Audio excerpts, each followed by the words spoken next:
வணக்கம். Chockalingam Palaniappan, director Prakala wealth management. இன்றைக்கி நம்ம பார்க்க போகிற டாபிக் வந்து எல்லா நடுத்தர மக்களும், மிடில் கிளாஸ் ஃபேமிலியும் சரி, புவர் ஃபேமிலியும் சரி, நிறைய பேருடைய இன்றைய ஒரு லட்சியம் என்னென்னா, சீக்கிரமாக நான் கடனை எப்படி அடைக்கிறது, அதாவது வீட்டு கடனை பர்டிகுலராக. மோட்கேஜ் லோன் அப்படின்னு நம்ம எடுக்கிறோம். இது ஜென்ரலாக 20 வருஷம், 30 வருஷம், 35 வருஷத்துக்கெலாம் இன்றைக்கி கொடுக்குறாங்க. ஸோ இந்த லோன் வந்து நிறைய பேர் என்ன ஃபீல் பண்ணுறாங்கன்னா, வாழ்நாள் முழுவதும் என்னை அடைத்து விடுகிறது. அப்படியே நான் மாதம் ஆச்சுன்னா இதுக்குன்னே நான் தனியாக ஒதுக்கி வைக்க வேண்டியது இருக்குது, இதுக்குன்னே சம்பாதிக்க வேண்டியதாக இருக்குது, இதனால் என்னால் எந்த ரிஸ்க்கும் எடுக்க முடியலை. அப்படின்னா நான் இதை வந்து எப்படி கொஞ்சம் குயிக்காக ப்ரீபே பண்ணலாம் அப்படிங்கிறதான் பல பேருனுடைய இலக்காக இருக்குது. ஸோ வீட்டுக்கடனை சீக்கிரமாக முடிப்பது எப்படி, இதுதான் நம்ம டாபிக். டு பி சிம்பிள், ஜென்ரலாக வந்து பார்த்திங்கன்னா, கடன் பட்டார் நெஞ்சம் போல கலங்கினான் இலங்கை வேந்தன் அப்படின்னு சொல்லுவாங்க. ஸோ அதாவது கடன் அப்படிங்கிறது வந்து பல பேருக்கு வந்து ஒரு அலர்ஜியாக இருக்குது. சாதாரண மக்கள் வந்து தங்களை தானே லிவரேஜ் பண்ண விரும்புறதில்ல. இருக்கிற பணத்தை செலவழிப்போம், சந்தோஷமாக இருப்போம் அப்படிங்கிற மாதிரி தான் பல பேருனுடைய எண்ணம். Nothing wrong in it. கன்சர்வேட்டிவாக இருக்கவங்க யாருமே வந்து கடன் வச்சுக்க விரும்ப மாட்டாங்க.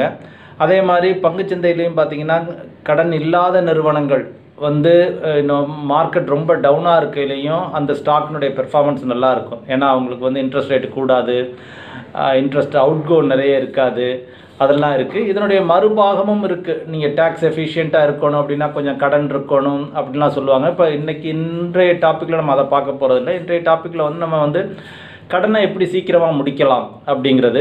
ஃபார் எக்ஸாம்பிள் நான் ஒரு சிம்பிள் எக்ஸாம்பிள் எடுத்துக்கிறேன். ஸோ ஒரு நபர் வந்து 10 லட்ச ரூபா வீடு கட்ட கடன் வாங்கியிருக்காரு. இன்றைக்கு வந்து 10 லட்சம் அப்படிங்கிறது போதாது.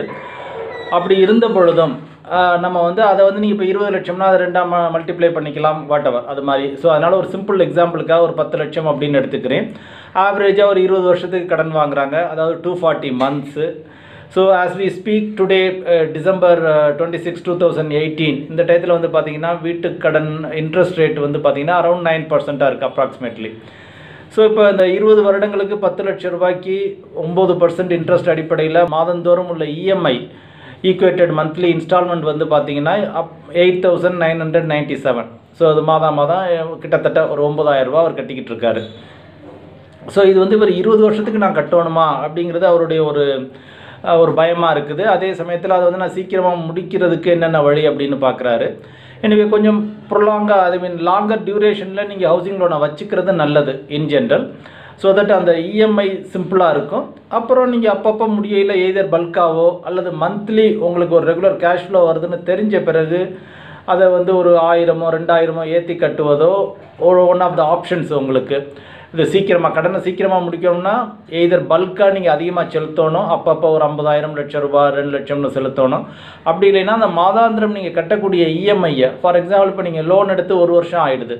1 வருஷம் ஆகிடுச்சுன்னா உங்களுக்கு ப்ரொமோஷன் வந்திருக்கும், சம் இன்க்ரிமெண்ட் கிடச்சிருக்கும், அந்த வகையில் நீங்கள் யோசிக்கலாம். அல்லது உங்களுடைய எக்ஸ்பென்சஸை கொஞ்சம் கர்டைல் பண்ணிக்கிட்டு, எக்ஸ்ட்ராவகன்ஸாக கொஞ்சம் கர்டைல் பண்ணிக்கிட்டு நான் கொஞ்சம் லோனை ப்ரீபே பண்ணிடுறேன் அப்படின்னு சொல்லி ஒரு போர்ஷனை நீங்கள் சேர்த்து இந்த லோன் கட்டலாம். ஸோ அப்படி பார்க்கையில் வந்து நம்ம லெட்டஸ் அஸ்யூம் நீங்கள் ஃபஸ்ட் இயர் இதே 8,997 ரூபா பர் மந்த் கட்டிக்கிட்டு இருக்கீங்க. இப்போ 13ஆவது மாதத்திலேருந்து ஒரு 1000 ரூபாயை கூட சேர்த்து கட்டுறீங்க. ஏன்னா உங்களுக்கு ஒரு ப்ரொமோஷன் வந்திருக்கும், அல்லது உங்கள் வியாபாரம் விருத்தி அடைஞ்சிருக்கும், கொஞ்சம் லாபம் அதிகரிச்சிருக்கும், அல்லது உங்கள் ஒய்ஃபோ லைஃப் பார்ட்னரோ ஹஸ்பண்டோ வந்து வேலைக்கு போயிருப்பாங்க. ஸோ அதில் எக்ஸ்ட்ரா இன்கம்ஸ் ஜென்ரேட் ஆகலாம். Let us assume that anyway you are getting 1000 rupees extra. இப்போ இந்த 1000 rupees எக்ஸ்ட்ராவை வந்து இந்த இஎம்ஐயோட 13ஆவது மாதத்துலேருந்து நீங்கள் மாதம் சேர்த்து கட்ட சொல்லி வங்கிட்ட சொல்லி எல்லாம் எடுத்துக்க சொல்லி, ஜென்ரலி வந்து NACH நேஷ்னல் ஆட்டோமேட்டட் கிளியரிங் ஹவுஸ்னு சொல்லி இப்போ ECS போயிடுச்சு. ஸோ NACH மூலம் தான் உங்களுக்கு இஎம்ஐலாம் டெபிட் பண்ணிக்கிறாங்க உங்கள் அக்கௌண்ட்லேருந்து. ஸோ இப்போ அவங்ககிட்ட நீங்கள் சொல்லி எனக்கு 1000 ரூபா கூட எடுத்துக்கோங்க, 8,997க்கு பதிலாக 9,997 ரூபா மாதம் எடுத்துக்கோங்க அப்படின்னு சொல்லிடலாம். அப்படி சொல்லிட்டீங்கன்னா அவங்க மாதம் வந்து இந்த கிட்டத்தட்ட 10,000 ரூபாயை உங்கள் அக்கௌண்ட்லேருந்து டெபிட் பண்ணிக்கிட்டே இருப்பாங்க. இதனால் உங்களுக்கு அல்டிமேட் என்ன பெனிஃபிட் ஆகுது அப்படின்னு பார்த்தீங்கன்னா, நீங்கள் கட்ட வேண்டிய இஎம்ஐ கிட்டத்தட்ட 49 மாதங்கள் குறைந்து விடுகிறது. அதாவது இப்போ யூஸ்வலாக வந்து நம்ம 20 இயர் லோன் போட்டிங்கன்னா நீங்கள் 240 மந்த்ஸ் கட்டிக்கிட்டே இருக்கணும். ஸோ 240 மந்த்ஸுக்கு பதிலாக இது வந்து உங்களுக்கு 191 மந்த்ஸ்லேயே உங்களுடைய லோன் முடிஞ்சிடும். அப்படிங்கையில் உங்களுக்கு இன்ட்ரெஸ்ட் சேவ்டே ஒரு மோர் தேன் 2 lakhs ஈஸிலி இன்ட்ரெஸ்ட் சேவ்டே இருக்கும்.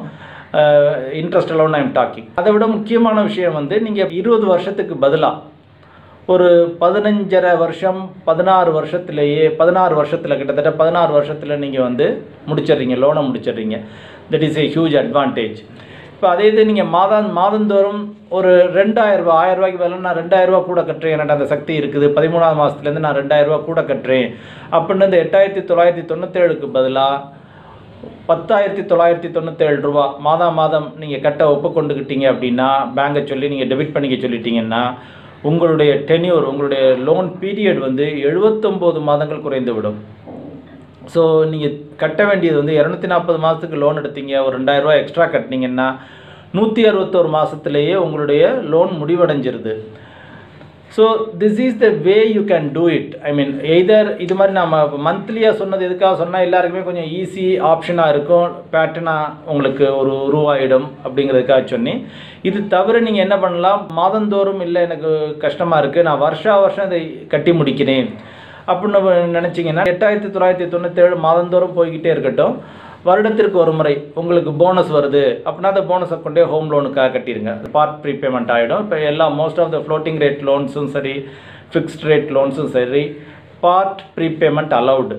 ஸோ அதனால் வந்து அந்த போனஸ் கிடைக்கிறதையோ அல்லது ஒரு வின்ஃபால் கிடைக்கிறதையோ, ப்ராபப்ளி பழைய கடன் கொடுத்தது உங்களுக்கு வருது, அல்லது உங்களுடைய சம்பள உயர்வாக இருக்குது, அல்லது நீங்கள் இங்கே இந்தியாவிலேருந்து வெளிநாட்டுக்கு வேலைக்கு போயிட்டீங்க, உங்களுடைய சம்பளம் சடார்னு இன்க்ரீஸ் ஆகிடுச்சு, அல்லது உங்களுடைய லைஃப் பார்ட்னர் திடீர்னு வேலைக்கு சேர்ந்துட்டாரு, அதனால் வந்து உங்களுடைய வரவு கூடிருச்சு, வருமானம் கூடிருச்சு. இது போன்ற சமயங்களில் எல்லாத்துலேயுமே வந்து நீங்கள் வந்து பார்த்திங்கன்னா இந்த எக்ஸ்ட்ரா லோன் இயர்லி ஒன்ஸு நீங்கள் ப்ரீபே பண்ணுற மாதிரியும் பண்ணிக்கலாம், மந்த்லியும் பண்ணலாம், இயர்லி ஒன்ஸும் பண்ணலாம். இல்லை அவ்வப்பொழுது எனக்கு கிடைக்குது, அல்லது எனக்கு ஒன் டைம் செட்டில்மெண்ட் ஏதாவது வருது, அதை கொடுத்து நான் குறைச்சிக்கிறேன் அப்படின்னு நீங்கள் பண்ணிக்கலாம். இது மாதிரி மல்டிபிள் ஆப்ஷன்ஸ் இருக்குது. ஆல்வேஸ் டெட் ஃப்ரீயாக இருக்குது இன் ஜென்ரல், நியூட்ரல் பொசிஷனில், வித்தவுட் கன்சிடரிங் டேக்ஸ் எஃபிஷியண்ட்டாக இல்லையா, நான் எனக்கு இதில் கூட கிடைக்குமா, அதில் கூட கிடைக்குமா, அல்ல இதை எடுத்து நான் இன்வெஸ்ட்மெண்ட்டில் போட்டுனா கூட கிடைக்குமா, அப்படிலாம் பார்க்குறத விட ஒரு நியூட்ரல் ஸ்டாண்டில் பார்த்தோம்னா இன் ஜென்ரல் வந்து மிடில் கிளாஸ் பீப்புளுக்கும் சரி, லோயர் மிடில் கிளாஸ் பீப்புளுக்கும் சரி, அல்லது சர்வீஸில் இருக்க பீப்புளுக்கும் சரி, லோன் இல்லாமல் இருக்கிறது வந்து இன் ஜென்ரல் நல்லது. ஸோ அப்படி பார்க்கையில் வந்து நம்ம அதை முன்கூட்டி கொஞ்சம் செலுத்திடலாம் அப்படின்னு நினைக்கிறதில்ல, தப்பு இல்லை. மீண்டும் இன்னும் ஒரு முறை வேறு ஒரு டாப்பிக்கில், இதே ரிலேட்டட் டாப்பிக்கில் இது பெஸ்ட்டாக, நான் ப்ரீபே பண்ணுறது பெஸ்ட்டாக, அல்லது கொஞ்சம் நாள் கழித்து வேறு முதலீடை செஞ்சுட்டு அப்போ ப்ரீபே பண்ணுறது பெஸ்ட்டாக, அது போன்ற ஒரு டாப்பிக்கை வந்து இனி வரும் வாரங்களில் பார்ப்போம். நன்றி, வணக்கம்.